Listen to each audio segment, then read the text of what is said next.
slaves to Amok, God of Blood Chapter 2, Dwarf Fortress, usually shortened to Dwarf Fortress or simply DF, is a video game set in a low fantasy universe with part roguelike and city-building elements.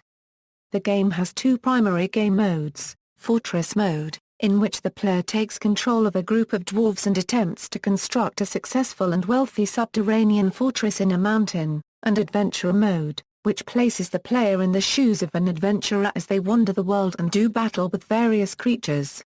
A third mode, Legends Mode, allows the player to view a detailed history of the world.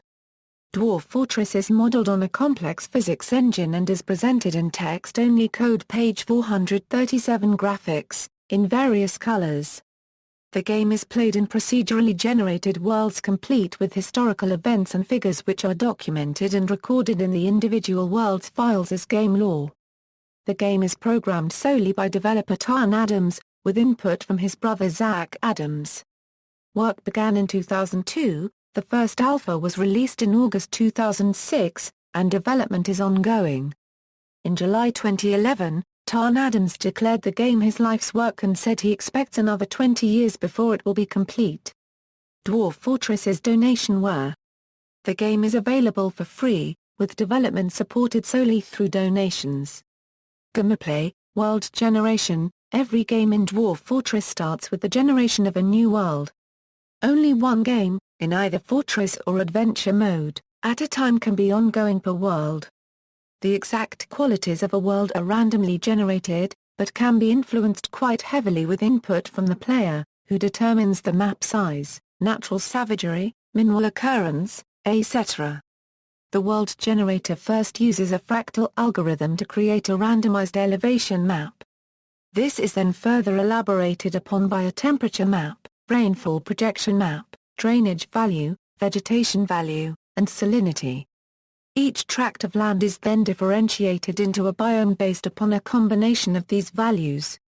Tracts of land are then sorted into evil, neutral, or good regions, as well as benign, wild, or savage ones.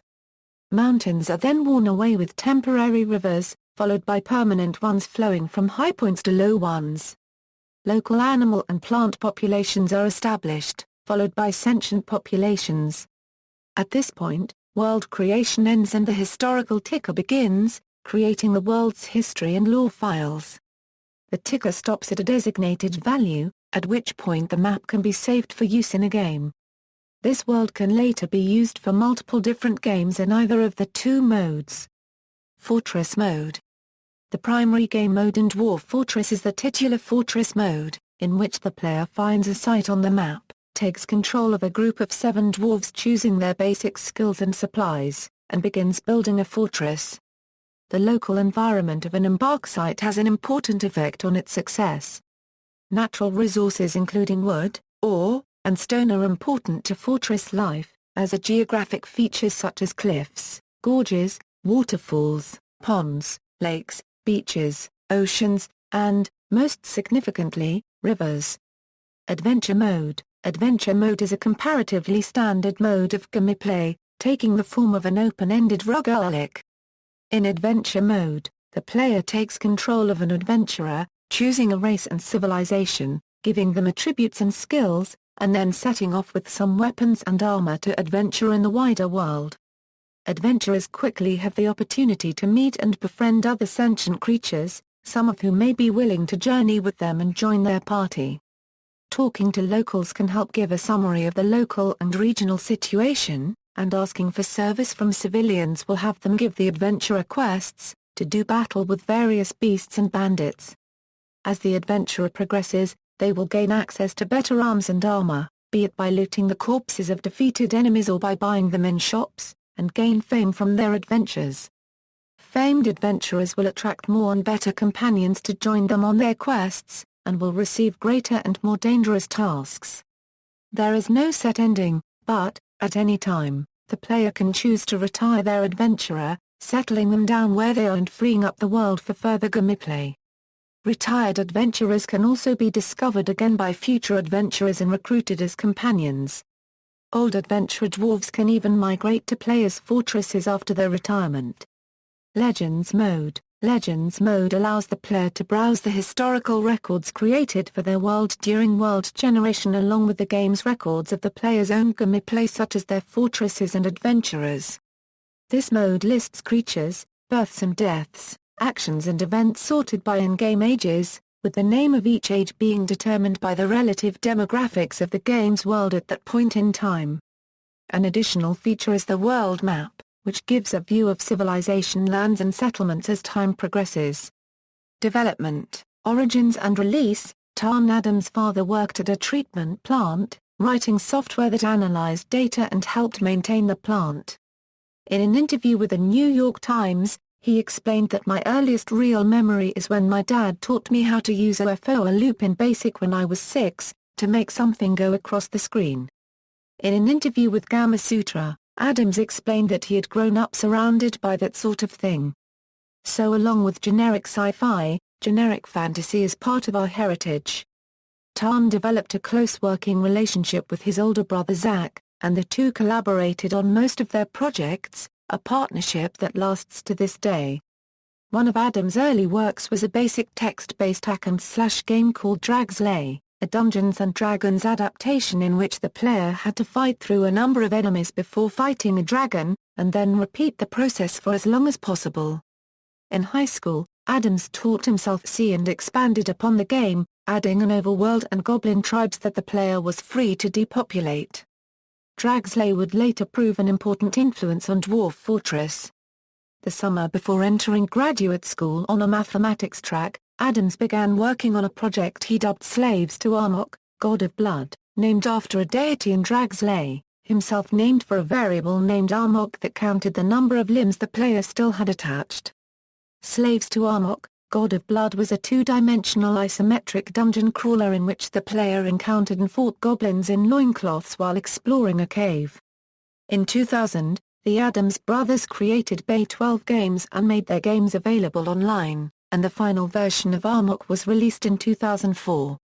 At the same time, Tarn took some time off once in a while to program small side projects, one of which was called Mutant Miner. The premise of the turn-based MS-DOS game was that the player would dig holes underneath a number of buildings, searching for ores, fighting monsters, and carrying radioactive goo back to the surface for application in growing extra limbs and gaining other abilities. Adams was dissatisfied with only having a single miner, and wanted to incorporate additional characters into the game, but the changes required caused the game to lag too heavily. In his interview with Gamasutra, Adams explained how the idea evolved. Instead of rewriting the game, I thought, well, maybe it should be dwarves instead. And it should be real-time, to combat the SSI problem. Now, you'd be digging out minerals in a mountain, combating threats inside, and making little workshops. Then I thought, well, how should the high score list work? We really like to keep records of plays. Not just high score lists, but expansive logs. So we'll often try to think of ways to play with the idea.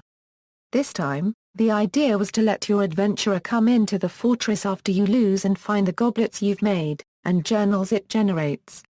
If your adventurer successfully brought these back to town, the player would get to see the fortress stats. For instance, if they found a journal that said this month, we produced 3 silver goblets, they get the entire set of stats on silver goblet production in the score list. Adams began working on Dwarf Fortress in October 2002, gauging that the project would take 2 months, but suspended development soon after, in order to finish the original Amok first.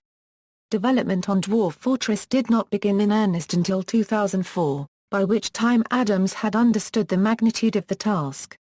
All through his personal projects Adams continued pursuing academics, earning his doctorate in mathematics from Stanford University in 2005, and receiving a postdoctoral position at Texas A&M University. However, Adams had grown sick of the workload and competitiveness of professional mathematics even in his time at Stanford. Within a year of arriving at A&M, Adams quit, breaking into tears before the department head. He planned to spend his time and his $15,000 savings coding Dwarf Fortress, a sum later supplemented by a $50,000 stipend from the university. The Addams brothers consolidated their work amongst a fanbase of about 300 people. As Amok's spiritual sequel, the game borrowed many of the game's ideas and material definitions, and was dubbed Slaves to Amok, God of Blood 2, Dwarf Fortress. Addams explained that the project's cumbersome name was mostly for kicks. The game was to use ASCII graphics in the roguelike tradition, as he had become frustrated with the time-consuming process of three-dimensional graphics. Development continued through August 2006, when the first alpha, version 0.21.93.19, was released. The game's basic features, including most of his workshops and labors, a wide variety of animal life and environments, geological and physical simulations, and a complex combat system were all in place at release, as well as adventure mode, a surprise feature that Addams kept secret during development. On-screen displays use slightly modified code page 437 characters in 16 different colors implemented as bitmaps, rendered with OpenGL. This makes the game capable of switching to full screen on Windows Vista and Windows 7, unlike pure text mode programs. As released, the game initially supported 2D landscapes only, with X and Y axes corresponding to the four cardinal directions. Further development, Dwarf Fortress is in a constant state of development. Tarn Addams has commented that he considers the game his life's work, and has claimed that he does not expect version 1.0 to be released for at least another 20 years. Addams maintains a flexible list of core development goals to be implemented into the game. Some are already finished, but the bulk of them are still in development. As such, the game is currently in alpha. The most recent version, released August 24, 2014, is 0.40.10. Each version of the game is identified by a 3-point version numbering system, with each component separated by a dot. The first number signifies that fewer than 100 core components have been completed, the second number means that 40 core components have been completed, and the last number signifies the minor release version, generally pertaining to bug fixes. Addams has stated that the development of Dwarf Fortress will proceed across several feature arcs. Each arc is a series of goals and priorities all grouped together under a similar subject, named accordingly. The current development arcs are the Caravan and Army arcs, which focus on game features related to economics and warfare respectively. The arcs help provide guidance in development, but are not a strict project plan. Addams has been known to delay certain features, or add in popular user-requested features even though they might not fall under the current arc. The game has seen major developments in the 8 years since its release, and is still regularly updated by the Addams brothers. One major change was the introduction of a third dimension. Instead of being forced to dig into the side of a mountain, players can now dig their fortresses downwards, exploring deeper stone layers and mineral veins in a more realistic manner. Another was the addition of World History and Legends mode, and tied the player's fortresses to their civilization and its history. An economy was introduced in the game to partially replace the player's archaic control, based on coins that the player could mint for mined copper, silver, or gold, but this was disabled soon after, pending improvements to the broken feature. Other changes are less noticeable, but also carry important consequences for the game: the introduction of reformed equipment, army, and hauling systems, expansion of gameplay features, and continual bug fixes have given the game greater depth and complexity with each update. Reception: Dwarf Fortress has received wide press coverage for an independent two-man project of its type, and Tarn Addams has given a large number of interviews related to the game, appearing in interviews with Gamasutra, The Escapist, and Hashtag, as well as garnering mention on the Eurogamer website.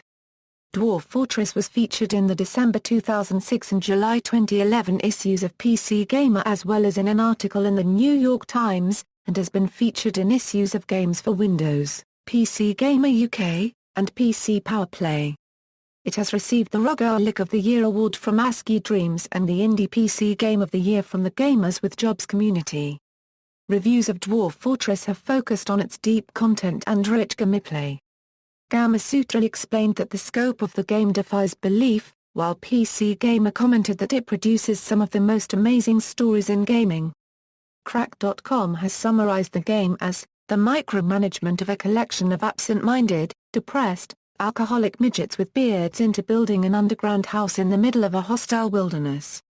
However, reviewers have also been quick to comment on the game's quirky interface, buggy state, and most of all, its primitive ASCII graphics, although some see it as just part of a package.